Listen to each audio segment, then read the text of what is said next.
Hi guys, I'm currently in Darwin to test drive the brand new Ford Ranger Raptor. It's actually not here with me now because the test drive event was actually yesterday, but it was a bit difficult to juggle between assessing the car and doing photography and also doing videography doing a video review all in one take, or all in one day rather, and the driving schedule was just jam-packed with activities, so kudos to Ford for that.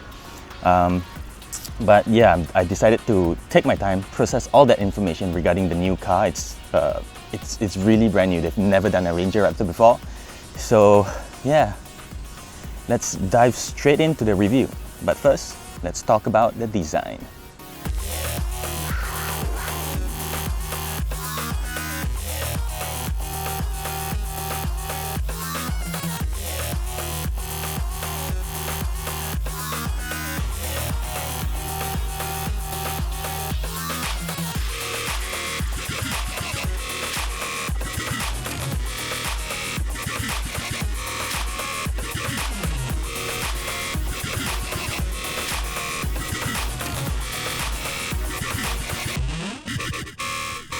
First, the looks. Yes guys, this is the real deal and not some kitted up version of the existing Ranger T6. It's a proper Raptor, both in the way of looks and drive. The only other Ford pickup to bear the Raptor moniker is the legendary F-150. To start, this Ranger is appropriately dressed in Raptor body kit, starting with the Dino Grey front grille with huge Ford lettering. That's a standard issue for Raptors. Muscular lower bumper with LED projector fog lamps, functional air ducts, and satin silver skid plates. It's also taller and wider than the standard Ranger, and around the side it gets special flared fenders to accommodate the bigger wheels and longer suspension travel. If you can't tell by now, the Raptor is a full 150mm wider than the standard model. Here it sits on Raptor-specific 17-inch dark alloy wheels, wrapped with high-profile 285/70 BF Goodrich high-performance all-terrain tires.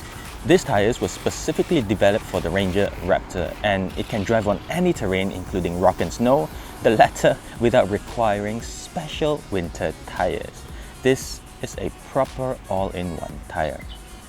Between the wheels, you'll find an aluminium alloy side step that's super rugged, capable of withstanding scuffs, scratches, or hard stains. At the back, you see more Raptor logos, in case you don't know that it's a Raptor. Halogen tail lights, reverse sensors, and a reverse camera. There are two recovery hooks up front and at the back, whereas the tailgate opens and closes much easier now thanks to a new spring or torsion bar mechanism.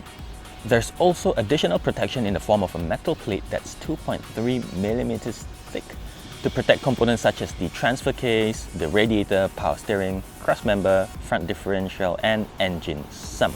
Stepping inside reveals a largely familiar cabin, but of course it gets the mandatory Raptor touch, such as these beautiful new front seats with blue stitching, Raptor embroidery, sporty steering wheel with blue inseams, a red 12 o'clock marker, and magnesium pedal shifters as standard. There's also a Raptor-specific instrument cluster to display all the various drive modes, new 8-inch sync-free infotainment system with Apple CarPlay and Android Auto. Elsewhere, you get the same controls for the audio and air conditioning, new gear stick, driveline selector dial, and manual handbrake lever. Elsewhere, nothing much has changed, and the rear legroom and headroom remain the same because the wheelbase remains unchanged.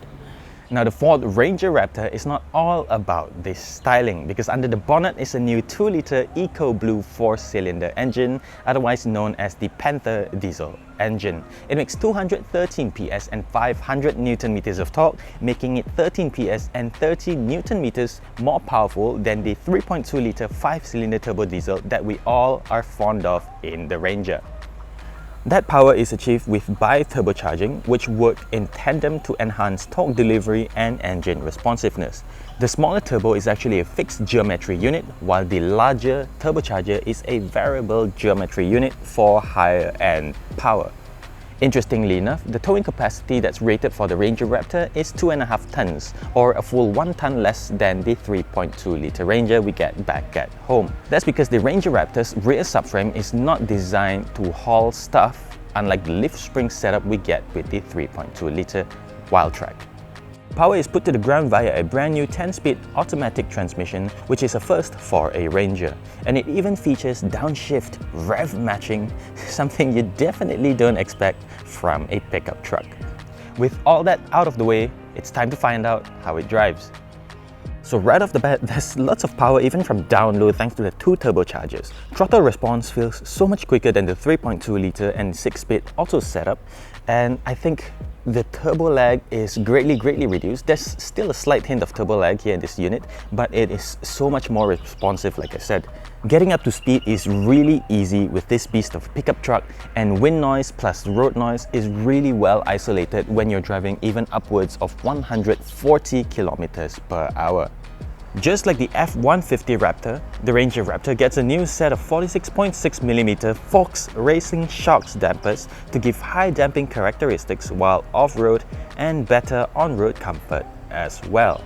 Now, these high-performance dampers have a very interesting internal bypass valve system that helps to distribute fluid or this suspension fluid into a specific sleeve, so as to which it provides a very progressive damping characteristics. In short, the suspension gives you the ability to go all out in the Australian outback or wherever you see fit with minimal rebound and thus a better and more planted ride quality. What's more, it gets a bespoke coil-over suspension setup with a Watts linkage to help minimize lateral movement when the suspension is moving up and down at a rapid pace. The brakes are also bigger than the regular Ranger, and since it's a certified off-roader, you get a massive bump in ground clearance, which is now rated at 283mm or a full 15mm more than the standard Ranger. But despite this, the center of gravity remains unchanged, and it has an incredible water wading depth of 850mm. There's 6 drive modes here under the terrain management system, starting with normal, sport, grass or gravel or snow, mud or sand, rock, and finally my personal favorite, Baja. In Baja mode, the engine, transmission and 4x4 system gets primed for maximum off-roadability, and it gives you about 20% more slip, allowing you to drift off-road. In short, Baja mode literally means drift mode for the Ranger Raptor. Okay, so I just got back from the off-road section where one of the pilot or driving instructors, his name is Greg, he's a Ford engineer or test driver, so he took us on a really crazy off-road track, and man, he personally has about 7,000 kilometers in the Ranger Raptor prototype, and he has just taken us on a massively fun, incredible, hardcore, brutal, really abusive terrain, and the Raptor just came out unscathed. That's incredible. For safety, it has the standard stuff like ESC, trailer sway control, load adaptive control, hill start assist, hill descent control, as well as lane keeping assist. But for a car that's going to cost upwards of 200,000 ringgit, you know, more or less, it doesn't have AEB or autonomous emergency braking. Now, the thing is, I spoke to some of the Ford guys and they say that AEB could be introduced sometime in the future, but, well, as long as it's in the pipeline, I guess. Okay, so that's it for this quick first impressions of the Ford Ranger Raptor. Brace yourself, guys, this is going to be the new pickup king in Malaysia, so expect a little bit more road bullies than usual. So if you've enjoyed watching this video, don't forget to give us a like and subscribe to our channel, and don't forget to click on the bell icon for, to be part of our notification squad. This has been Matthew. Thank you so much for watching, and I will see you in the next one.